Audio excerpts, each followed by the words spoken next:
CBI আর ইডির যদি হওয়া উচিত, তাহলে এই যে এতগুলো দিন গেল, সে সময় কেন সিবিআই ওকে অ্যারেস্ট করলো না?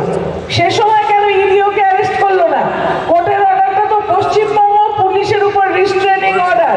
পশ্চিমবঙ্গ পুলিশ ধরতে পারছে না কোর্টের অর্ডারের জন্য, সিবিআই আর ইডির উপরে তো অর্ডার নেই, তারা কেন ধরলো না?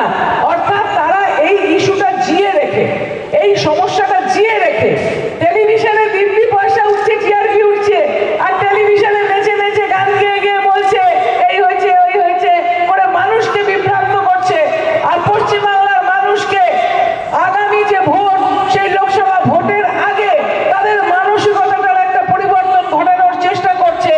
এবং আগামীকাল প্রধানমন্ত্রীর আসার কথা, সেই অবধি রেখে দিয়ে আমাদের কাছে খবর আছে যে তিনি ওই সন্দেশখালীর থেকে মহিলাদেরকে মাথায় মুখে কাপড় বেঁধে এখানে নিয়ে আসতেন এবং তাদেরকে দিয়ে বলাতেন যে পশ্চিমবাংলায় আমরা খুব দুঃখে আছি। সারা দেশে মহিলারা কেমন আছে আমার দিব্যি জানা আছে। আপনাদের আশীর্বাদে যে 3 বারের জন্য গেছি, সেখান থেকে মমতা বন্দ্যোপাধ্যায় আমাকে যখন যেখানে ভারতবর্ষের যে কোনাতেই মহিলাদের উপর অত্যাচার হয়েছে তিনি পাঠিয়েছেন। মণিপুরে যারা কুকি মেয়েদেরকে জামা কাপড় খুলে সম্পূর্ণ নগ্ন করে রাস্তায় হাঁটিয়েছে, রাস্তার উপরে বহু পুরুষ তাদের গায়ে হাত দিয়েছে, শ্লীলতাহানি করেছে, সেই ফটো আমি তুলে নিয়ে এসেছি।